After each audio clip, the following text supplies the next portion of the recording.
Morning, good morning, good morning, good morning, and welcome to Daring Dialogue. I am your host, Shantae Charles.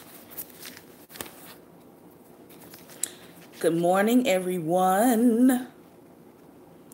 Good morning. Good morning.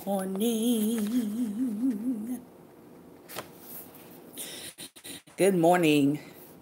Hope everybody is doing great.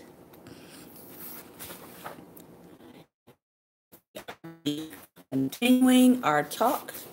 Today is Relationship Wednesday, WINSDAY, because we want you to win at your relationships. And so we are in Tony Evans' book, Kingdom Marriage. For those of you who have been following along, we are about 2/3 through this book. And we are also studying the history of dating, or the invention of dating, because it was invented. And it's called Labor of Love. I still see a lot of pastors encouraging dating. I encourage you, if you're a pastor and you're counseling and you're encouraging dating, I encourage you to get this book and read it. All right? Or you can join us every Wednesday as we are reading along. So, good morning, Lady Dreamer.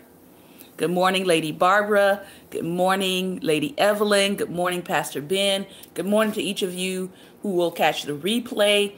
Good morning to those of you who are watching by all kinds of devices all over the world. I want to say thank you for joining in. Remember, if you are following me and you want me to follow you back, I do go through and I look at who followed me for the day, and make sure you have cracked your egg so that I can recognize your person and that you've actually done at least one video, so we know that you're not a troll or we know that you're not a bot. All right. So those are kind of my ground rules for following people on Periscope. And inside of the Kingdom Marriage book, we're going to continue talking about resources. And in dating book, we're moving on to chapter 4 called School. So we're going to talk about a lot of different things in dating. We're going to cover some more about dating apps, I believe, and we'll go for there. But right now, we're going to finish up the chapter on resources, or stewardship principles in marriage. Stewardship principles in marriage. So I hope everybody's having a great and wonderful day. I hope that you have something to drink. I hope that you have something to write with. I hope you've been taking notes as we go through this. If you are single, Tony Evans has been giving some awesome premarital counseling and advice. For those of you who are new, in a couple of months, July 8th, I'll be celebrating 18 years of wedded matrimony. 18 years. Going on my 19th honeymoon, as I would like to say. So, hubby is in the house. Hubby is in the house right there, Mr. Rock Studios. 18 years. It's coming up. And I rarely fail to be surprised. 18 years. We're still learning things about each other. Stewardship principles in marriage. A number of couples I've counseled acknowledge to me, Tony Evans writes, that they have separate bank accounts. The wife keeps her money in one account and the husband keeps his money in another. And while that may be fine for the distribution of funds, it can create a misunderstanding about whose funds they are in the first place. After all, the earth is the Lord's and all it contains. Psalms 24, verse 1. Embracing this reality about our resources can not only alleviate a large portion of marital financial conflict, but it can also turn what might be a difficult area in the relationship into a joyous one. Since financial issues still rank as one of the top causes for marital discord in our country today, and is often a leading cause of divorce, I'd like to look at cultivating a kingdom perspective on our resources. Let's learn what it truly means to live as faithful couples, stewarding our resources for the Lord. In an 1863 speech calling for a national day of prayer and fasting, Abraham Lincoln said, "We have been the recipients of the choicest bounties of heaven. We have been preserved these many years in peace and prosperity. We have grown in number, wealth, and power as no other nation has ever known. But we have forgotten God. We have forgotten the gracious hand which preserved us in peace, enriched and strengthened us. And we have vainly imagined in the deceitfulness of our hearts that all these blessings were produced by some superior wisdom and virtue of our own. Intoxicated with unbroken success, we have become too self-sufficient to feel the necessity of redeeming and preserving grace, too proud to pray to the God that made us." If these words rang true in Lincoln's day, which they did, how much more are they true today? We are living in a time of unprecedented prosperity. As individuals and families, we have received much from God. Few of us lack any necessary resources for life and liberty, and many of us are privileged to have monetary blessings that offer us things like the freedom to choose our possessions, the freedom to travel, and much more. On a large scale, God has provided for our needs and more through his unlimited grace. Not only that, but he sustains the universe and gives us the gift of life each morning. He surrounds us with friends and family and promises us eternal life through his Son. Yet we often forget his gifts and think that life is about us. We squander time or talent that he has given us by investing them in our own selfish goals and claiming them for our own personal gain. We forget that the resources the Lord has entrusted to us as couples are kingdom resources. He owns, and they are to be used to advance his kingdom agenda on the earth. What if we as couples were to live as if we truly recognize that God owns everything, and our job is simply to manage and invest his resources for his purposes? How would that change our mindset toward our bills, what we buy, where we eat, and what we do? How would we use our time differently? And how much joy and freedom would we experience if we remembered that our legacy in life and our reward in eternity depend not on our bank accounts, but on the lives God touches through us?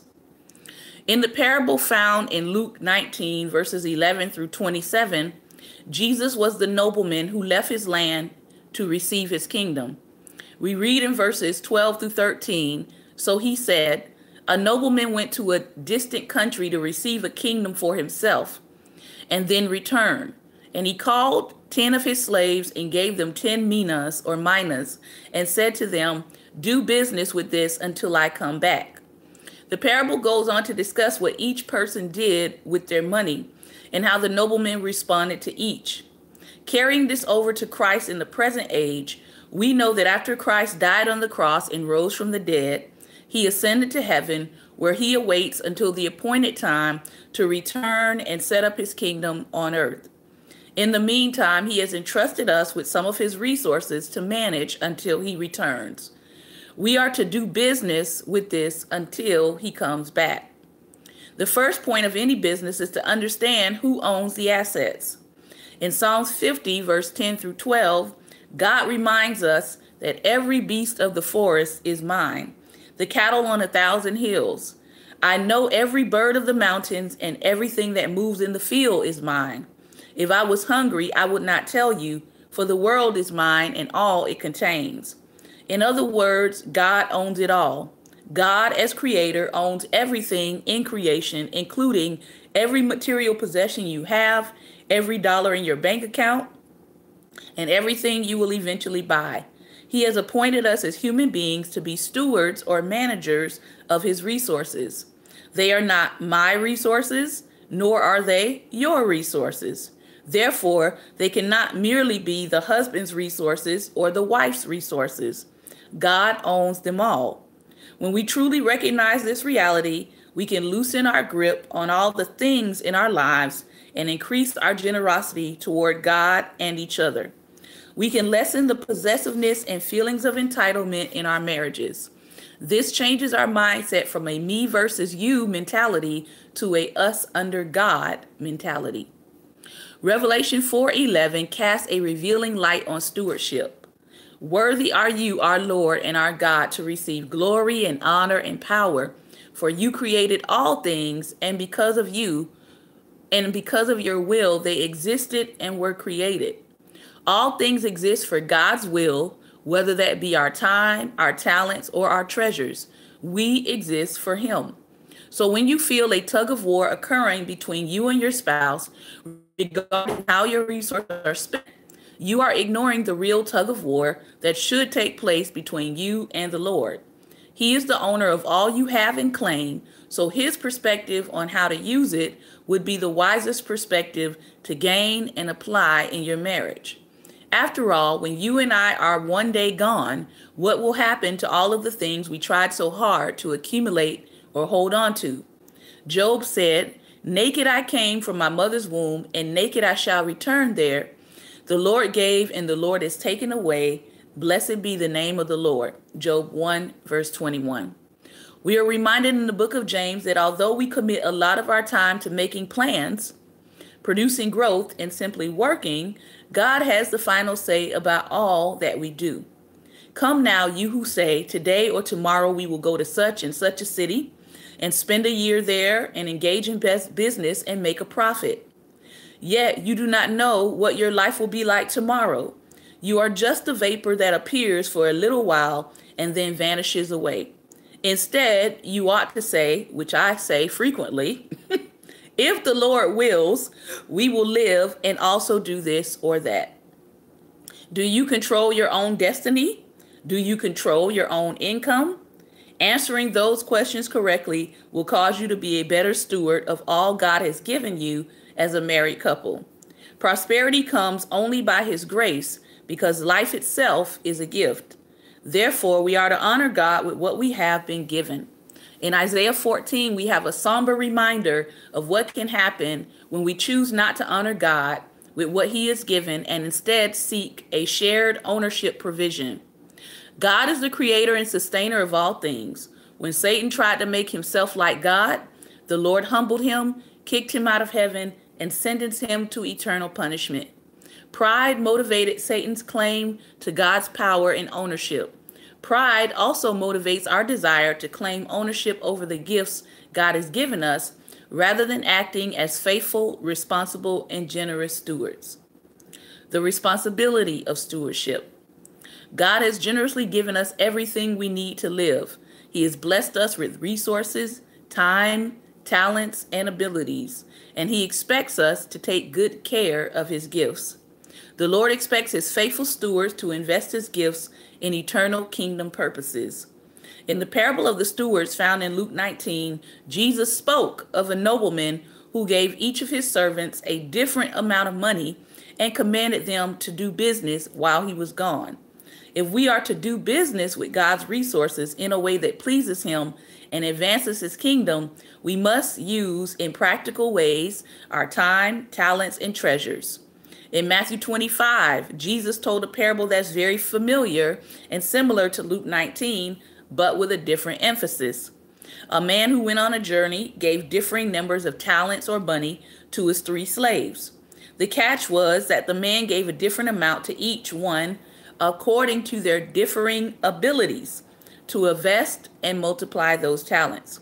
Though God gives to us all abundantly from His resources and expects us to manage and multiply the gifts, He doesn't give us all the same amount of money, time, energy, or ability. But just as the man went on a journey, judged his slave stewardship when he returned, Jesus will hold us accountable for our stewardship when He returns. The evaluation of stewardship. Now that we have examined biblical stewardship, let's look at how God will determine whether we have indeed managed His resources well. How will the Lord evaluate the business we have conducted with His resources? In 1 Corinthians 3, verses 10 through 15, Paul compares stewardship to constructing a building. A wise builder takes care to lay a strong foundation and build with proven materials. Likewise, a faithful steward uses the time, talents, and treasures that God has given him or her to invest in eternity and store up true treasures in heaven rather than spending the God-given resources to live extravagantly on earth. Everything we build on earth will be burned up. Do I need to say that again? I think I need to say that again.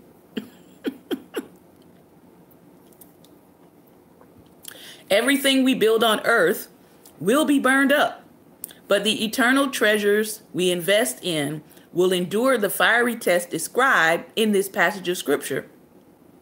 Do you give the Lord best effort when it comes to using his resources for eternal purposes?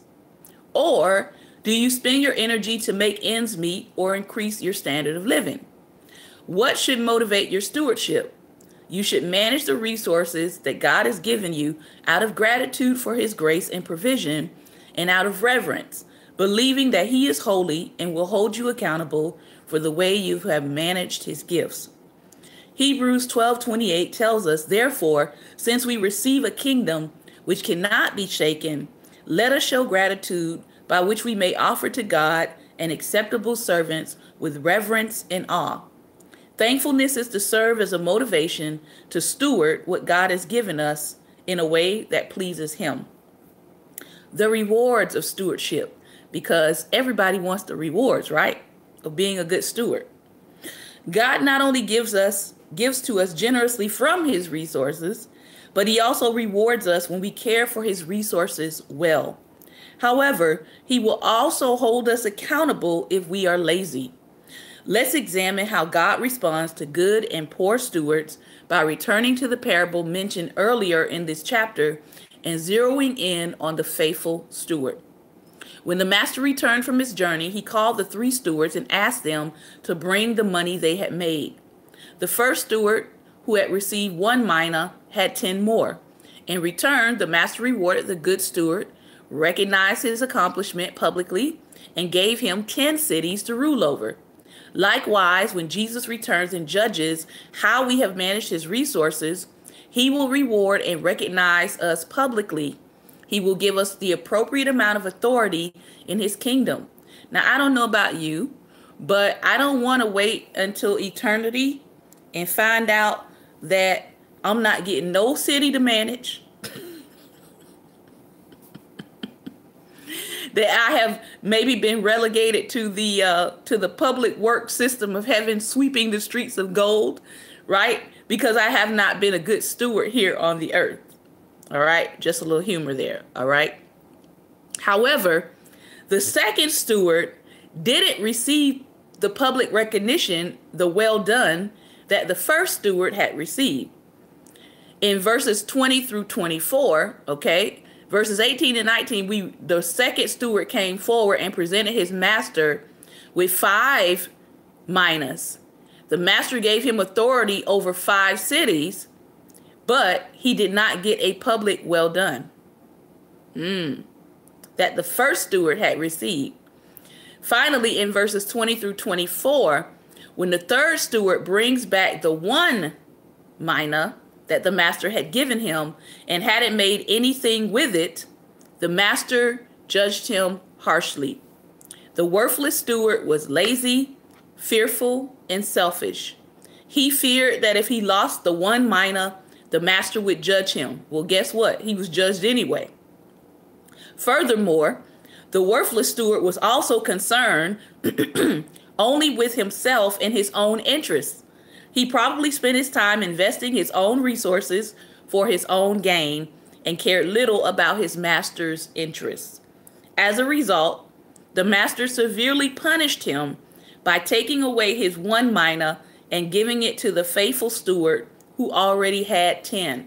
So when we look around and we say things like, man, they're so gifted, they're so talented, and now they're doing something else, right? People kind of get a little upset because they're like, wait a minute, you already got 5 talents. You already have 10 talents. You're already doing all of these things. You're already producing. Why should you get more? Well, Jesus just explained it to us. He that shows himself to be the best steward and the best multiplier is often given more to multiply and steward. So how should we, as faithful, responsible stewards, respond to the Lord with what he has entrusted to us as married couples? First, we should remember and live by the words of Hebrews 12, 28, verse 20 through 29. It says this: "Therefore, since we are receiving a kingdom which cannot be shaken, let us show gratitude, by which we may offer to God an acceptable sacrifice with reverence and awe, for our God is a consuming fire." Second, we should pray for the Holy Spirit's help to maintain an attitude of gratitude in anticipation of the Lord's return. We should also pray and actively look for opportunities to use our time, our talents, and our treasures that God has given us for his kingdom. Third, let's commit to memorizing and meditating on 1 Corinthians 15, verse 58, one of my favorite scriptures. "Be steadfast, immovable, always abounding in the work of the Lord, knowing that your toil is not in vain." Keywords: in the Lord. One day when our mortality catches up with us, our time for investing in God's kingdom will come to an end. So let's use today to make the most of the generous resources God has loaned to us to expand his kingdom and make his glory known to as many people. Lastly, give, save, spend. Give, save, spend. Give, save, spend. Are you or your spouse like the seven dwarfs started out each day singing, "I-O, I-O, so off to work I go"?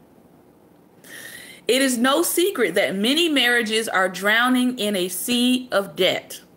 Debt has become a way of life. It's the newest addiction. Instead of living for the future, we end up paying for the past. The common marriage vow includes the promise to love and cherish till death do us part. However, we are discovering today that despite our achievements in material success, many couples are only making it as a couple until debt do us part. Gross mishandling, misappropriating, or misprioritizing the family funds have led to a relational breakdown on a number of levels. Scripture tells us that it is not good for us as believers to live in debt. Proverbs 22 verse 7 says, the borrower becomes the lender's slave. In fact, God tells us in the book of Luke that if men and women are not able to properly handle the money he gives them, they get cut off from receiving God's other blessings as well. Debt is not just about money. I don't want you to miss that point, because most of us think that debt is just about money. Rather, debt is about your spiritual connection to God. For you and your spouse to fully maximize all that God has created you to do and live out your shared purpose as a kingdom couple, you need to make sure you have a handle on your resources. With this in mind, let me close out by talking about these three simple words: give, save, and spend. I give this advice to all couples I counsel in the area of finances. It will help you too, if you will put it into practice today. First, give. Proverbs 3 verse 9 and 10 says, "Honor the Lord from your wealth and from the first of all your produce, so your barns will be filled with plenty." Now, I know you are saying that you don't see how you can give to God when you can't even pay all of your bills. But God says that if you will give to him, if you will honor him, he will make sure you have enough for what you need. I remember when I was in seminary and Lois and I had young children, we had to take care of a family with only $900 a month. Even though the amount we had was small, we always gave $90 to God first as a way of saying that we were trusting him with our source. We weren't just giving a tithe, we were giving ownership by acknowledging who owned the $900 to begin with. Even though things were tight, God was faithful to provide for us at all times. Next, save. A portion of every dollar you earn should go into savings. Egypt was not able to not only survive the 7-year famine during Joseph's time, but they were also able to feed people in other lands. This is because Joseph instructed the Egyptians to set aside a portion of every harvest during the 7 years leading up to the drought. Life has a way of surprising you sometimes with unexpected expenses. When you make a practice of saving some of your money, you will be prepared for what is in store. Lastly, spend, but spend wisely. Plan your spending. Draw up, agree upon, and stick to a family budget. Play hard and enjoy life, but also play smart. God tells us in Proverbs 21, verse 5, the plans of the diligent lead surely to advantage, but everyone who is hasty comes surely to poverty. There's nothing wrong with spending money or enjoying blessings in life. It just needs to be done with wisdom and restraint. I suggest you live life by these 3 words: give, save, and spend, and experience freedom from debt. Lower your debt whenever possible.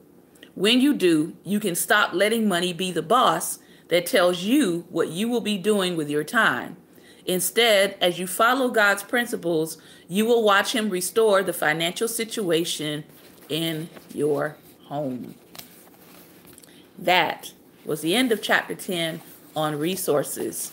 Next week, we're going to be talking romance. Romance in marriage. All right. We are moving on to the history of dating, the invention of dating. And we're at chapter 4 entitled School. Last week, we began to talk about the gay and the trans community and how that began to shape some of the societal things that were happening around the whole dating, the invention of dating, and the controversies that arose out of that. Chapter 4 begins to take us into some of the dating app issues. All right.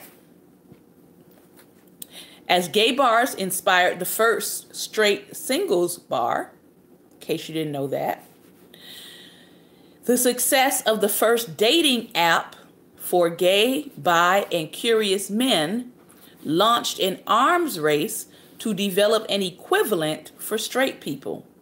Released in 2009, Grindr uses geolocation technology in their vicinity.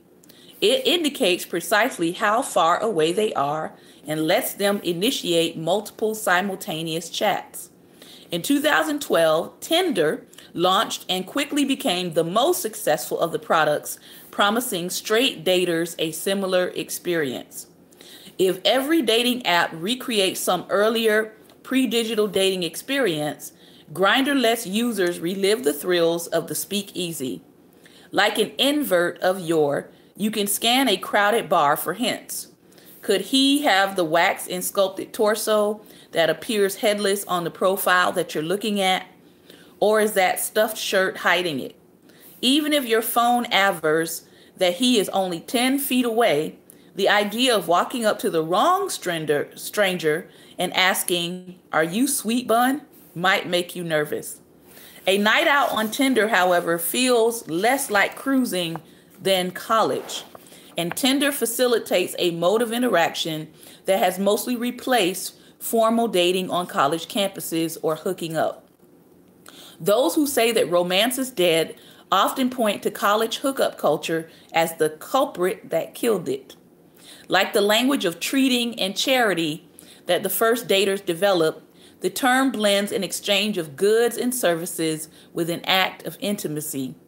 Linguists have found that among African Americans, hookup still usually means something like give or arrange. Can you hook me up with a light? So-and-so got us the hookup on these backstage passes.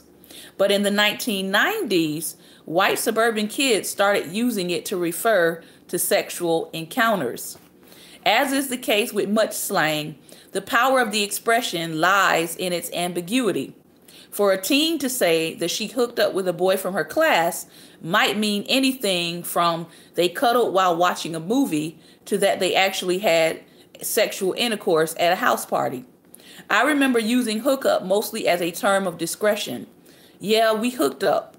It was a gentle way to reproach the friend who kept fishing for details about your weekend. To speak of hookups made us feel grown up, like we had finally outgrown truth or dare, when we kissed and told everything. But this vagueness gave prying grown-ups the pretext they needed to imagine the worst. In 2000, the celebrated chronicler Tom Wolfe used hooking up as the title of a book of essays whose subtitle was What Life Was Like at the Turn of the Second Millennium. For Wolfe, hooking up was the perfect metaphor for an America that had turned into a lurid carnival without rules or fixed commitments. He was on trend. We who were actually American girls then may remember watching a fifth grader appear on the morning news to answer Diane Sawyer's questions about the sex bracelets, which were really popular at one point, about the sex bracelets she had been caught selling in her school playground, or Oprah warning parents that high schoolers nationwide were throwing rainbow parties, thus called because the girls who congregated at them applied different shades of lipstick and then fellatioed boys who tried to collect rings of color you know where. I remember wondering whether Oprah knew how blowjobs worked. My mother grossed me out by implying that she actually did. She said, the idea that girls your age would be doing any of that for just anybody, I always thought that was something to save for when you are married. But thank God I was leaving for college soon, not that parental fretting ended there. By the time my roommates and I moved into our freshman year dorm room, a parade of badly behaving undergrads had crossed American screens before us, showing us what to expect. On television, there was Girls Gone Wild, where hordes of drunken sorority members lunged at cameras crying, "We want to go wild." And they kissed each other, or they lined up with their bare bodies in exchange for Girl Gone Wild trucker hats. MTV's Spring Break showed a live stream of hard-bodied and bikini-clad students grinding on one another in Cancun. In movie theaters, the first American Pie movie followed the capers of a group of high school friends all desperate to lose their virginity, all the way to becoming a huge box office hit. In the sequels, you could watch them go to college and return to misbehave at summer beach houses and reunions. Around the same time, a group of actors who some Hollywood reporter dubbed the Frat Pack were getting famous by making gross-out college movies and comedies like Van Wilder and Old School. For anyone with an internet connection, there was seemingly infinite varieties of ways of both amateur and professional porn purporting to show real college action. So, what happens? We get this culture that becomes perpetuated by the movies or the media that you see, encouraging people to what? To throw off all kinds of sexual restraint for a new generation. Surveys in magazines like Cosmopolitan suggested that the first generation to arrive at school, educated by online pornography, had studied up on all kinds of sexual endeavors, and they were trying to put their theories into practice. I remember one of my friends complaining how difficult it was to get her desires taken. Girls were kissing just to gain looks from male onlookers. If you wanted to prove that you really liked girls, she said, you had to put in a semester with sleeping with all kinds of people on campus. It was like a teen sex bubble. Plug hookup into the Google viewer, an engine that searches the millions of printed sources available on Google's database, and then generate a graph showing how frequently the word or phrase appears. You'll see that the phrase lurches up around the time of the first tech boom. The hookup rose as unstoppably as real estate and stock market values. It shared the ebullience of an economy that seemed to be disproving the fundamental laws of capitalism. For a while, it looked like kids, at least the kinds of upper middle class white kids who showed up on television really could keep getting more. The average Americans who went to school in the 90s or early 2000s had around 15 years between when their bodies hit sexual maturity and when they settled down, if they settled down.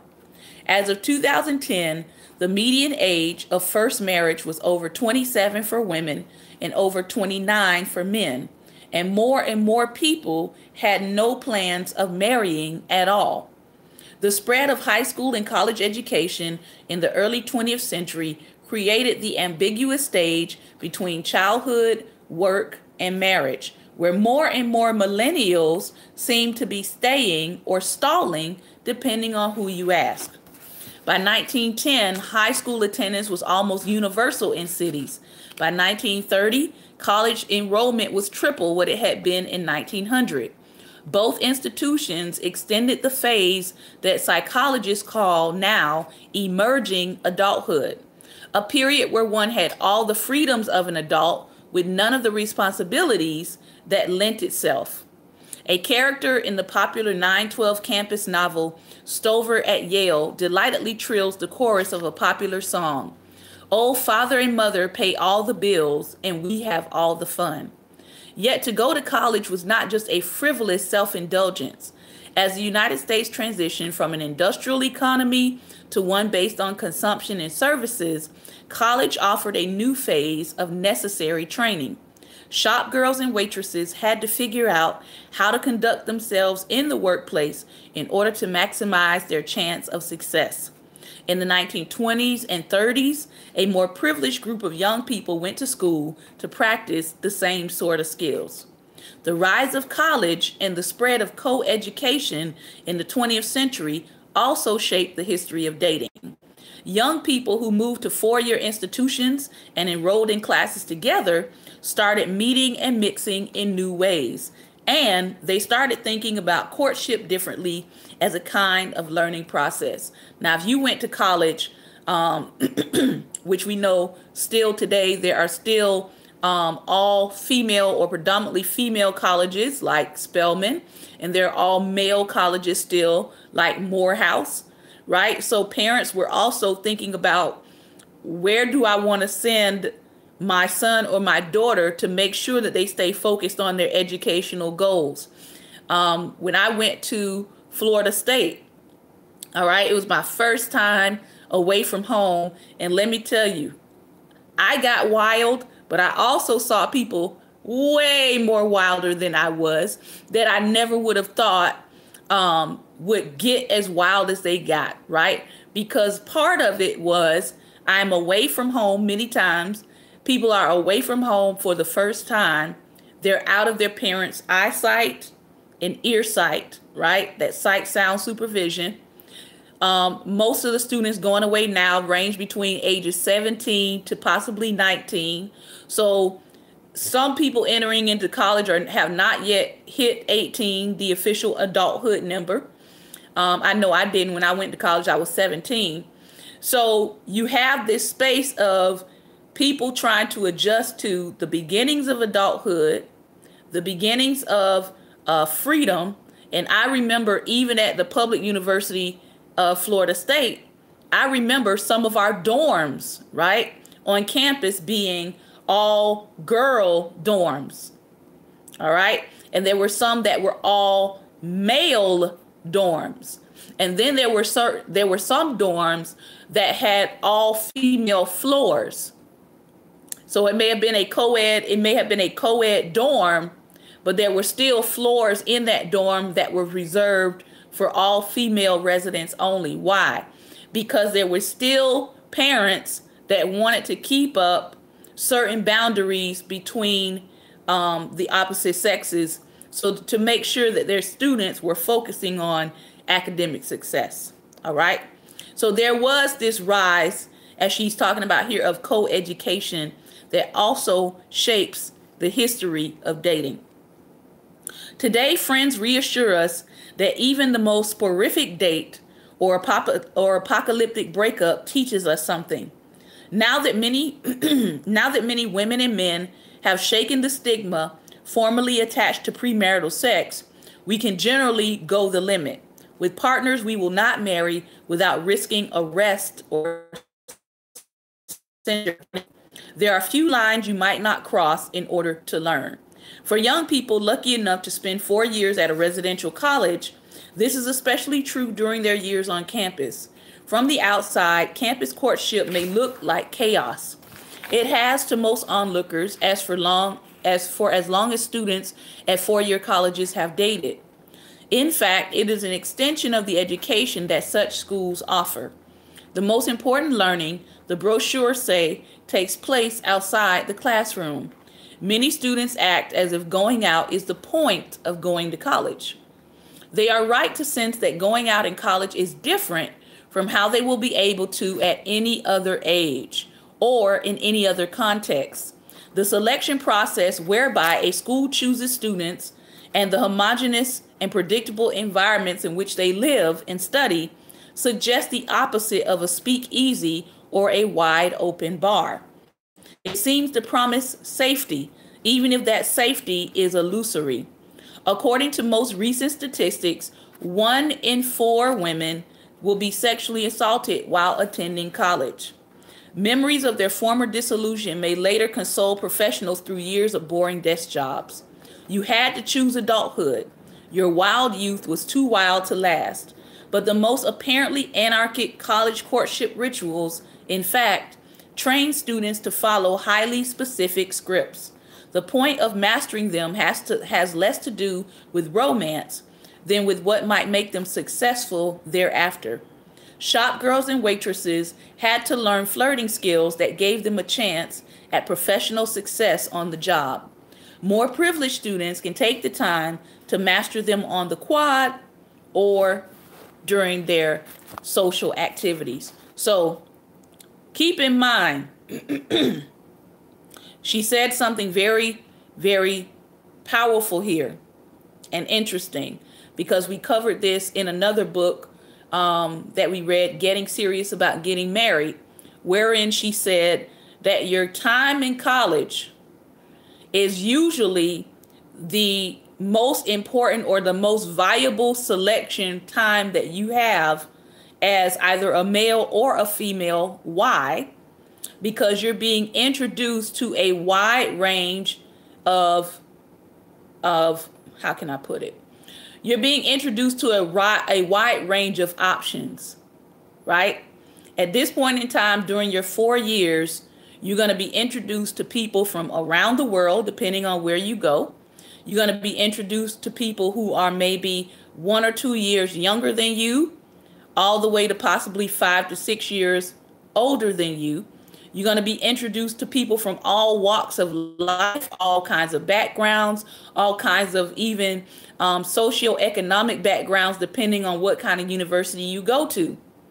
Maybe if you attend a Ivy League school, right, there's an expectation that the people that you'll be introduced to in those schools will come from a upper class, although that's not necessarily the case all the time. So in those college years, or for those who are attending colleges, that is like your most valuable time to look around you and see who might be a suitable partner. Because once you graduate college and once you leave that space, your choices, right, become much more narrower in the kinds of people that you'll be meeting once you go into a particular field or once you land into a particular city. All right. That's just data and facts. The turn of the millennium was not the first time that the American media have been transfixed by young people partying right up to the brink of an economic crisis. In the 1920s, national newspapers and magazines reported extensively on the sexual escapades of high school and college students. Before hooking up, there was the term called petting, and everyone was doing it. I know even some of the older adults I know still use that term. They say petting, or they say heavy petting, right? In the 1940s and 50s, Alfred Kinsey defined petting as deliberately touching body parts above or below the waist, thus distinguishing it from necking, which was making out or kissing, or general body contact sustained while making out. In terms of the baseball metaphor, petting covered everything between first base and home plate. Mothers complained that modern girls vamp their sons at petting parties. The New York Times proclaimed on its front page in 1922. The Atlantic and the New Republic, both other papers, the most prestigious magazines in America, regularly included features on these wild young people written by one of them. At least one audience was guaranteed to take an interest, the petters' parents. Between 1900 and 1930, a demographic shift changed family dynamics across the United States. Birth rates had been falling since 1800. By 1900, the average American woman was having only half as many children as she would have 3 generations earlier. Thanks to increased access to birth control, couples in the professional and managerial classes were or their third child. These parents did not have to exercise the kind of severe discipline that had been needed in order to keep households in line of 9 or 10 children. Parents lavished affection on children and sought to help them flourish by discovering and developing their interests. The proliferation of advice literature about the new emotional family offers evidence of their commitment to this project. By the mid-1930s, 80% of women in professional families and nearly 70% of women in managerial families read at least one book on child rearing per year. The largest proportion read 5. Fathers, too, began buying these books and attending events like teacher conferences. Because why? The less children you had, the more time you had to devote to developing each individual child. So if you came from a family of 9 or 10 and even sometimes 13 or 14, if you talk to some of the older people who are still living, they came from these really large family groups. And so there was more of a streamline of what people were doing with their children, the more children they had, right? They weren't developing and they weren't spending a whole lot of time with each individual children. So as people began to have less children, they began to have more time to develop each individual child in their personality and their skill set. These were the original, what we call today, helicopter parents. They sent their children to school longer and allowed them a great deal more leisure than they themselves had enjoyed. And we see that again, even with my generation, that now has their influence they exerted over them. Listen to that. The more they gave their children, the less influence they exerted over them. That role then became taken over by their peers. As young people started spending less time with their families and more time with one another, because parents relinquished some hold and gave them more time, all right? So it began to change the family structure and it began to change parents' influence in their child's life. So as they began to get more time with their peers, they created their own culture, and petting was a part of it. And it helped prepare kids for a world that was changing faster than their parents could keep up with. The process began in high school. By the 1920s, more than 3/4 of American teens attended. A study on child welfare commissioned by the White House in the early 1930s found that out school activities, the average urban teen spent 4 nights per week engaging in unsupervised recreation with his or her friends. Their activities included dating, going to watch movies, going for ice cream, going to dances organized by the schools, or thrown impromptu into a classmate's basement and simply piling into a car together and going for joy rides or cruises. Parents and schools tried to impose guidelines on these activities. My grandfather, who was a young dater in the 1930s, recalls a school teacher admonishing him and his classmates that if they let girls sit in their laps while joyriding, they had to be sure to at least keep a magazine between them. F. Scott Fitzgerald warned that none of the Victorian mothers had any idea how casually their daughters were accustomed to be kissed. A quick glance at the table of contents in various magazines and books captures how quickly the shift happened. The 1922 edition of etiquette books contained a chapter called The Chaperone and Other Conventions. By 1927, it had to be retitled The Vanishing Chaperone and Other New Conventions. And by 1937, The Vanished Chaperone and Other Lost Conventions. That certain conventions had disappeared did not mean that courtship had devolved into a free-for-all. Rather, having been brought together in schools, young people were developing their own codes. Peer pressure replaced parental discipline. In 1925, Benjamin Lindsay attempted to explain the changes in attitude that he saw taking place. A judge from Denver, Lindsay had spent decades working in the juvenile justice system. Many of the cases that he describes in The Revolt of Modern Youth start with a date gone awry. Take, for instance, 15-year-old Helen, who had made plans for a friend to pick her up at school one afternoon and give her a ride in his new car. Though she explicitly stated that she would not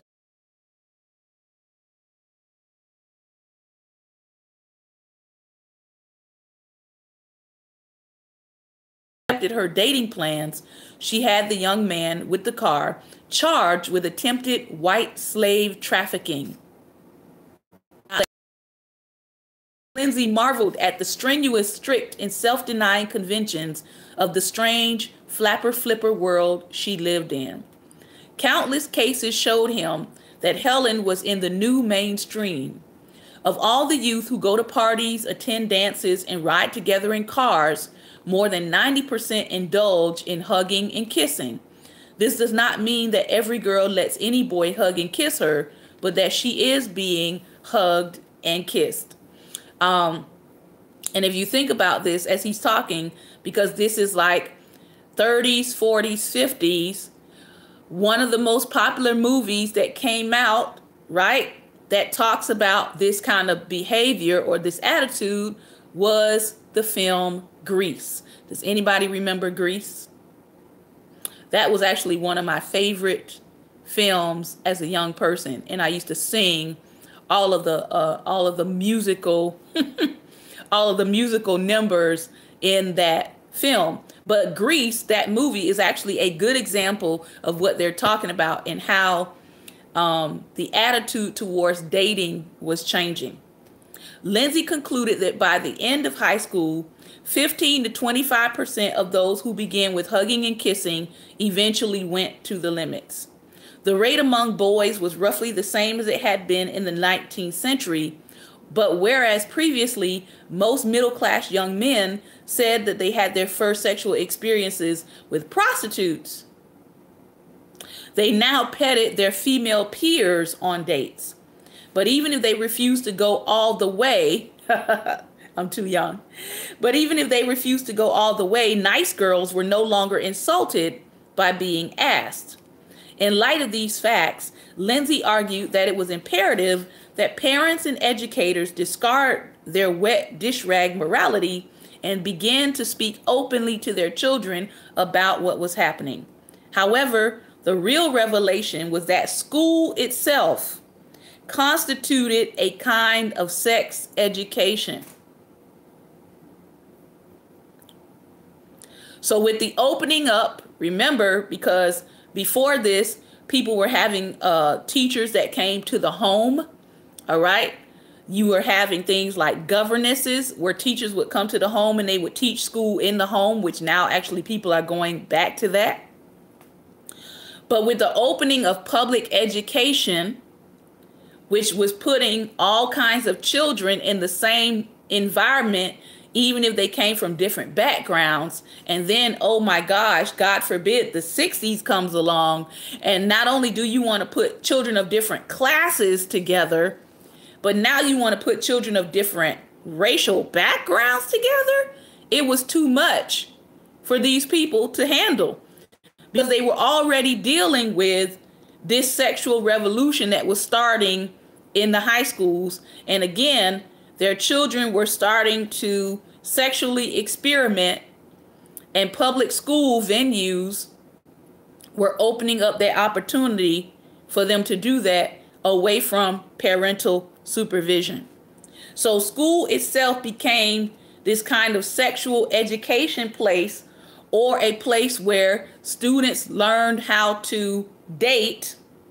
All right. And the way that boys and girls mingled on school premises and the dating culture began to develop after class, between classes, before classes, and at lunch and recreational breaks. These things became a key part of what they also went to school to learn. In the relatively sheltered atmosphere that a school provided, students were willing to take the kinds of risks that only the charity girls had initially ventured in dive bars and on boardwalks. When students left for college, they moved into the world of peers and immersed themselves in their rituals full time. All right. So we're going to stop there.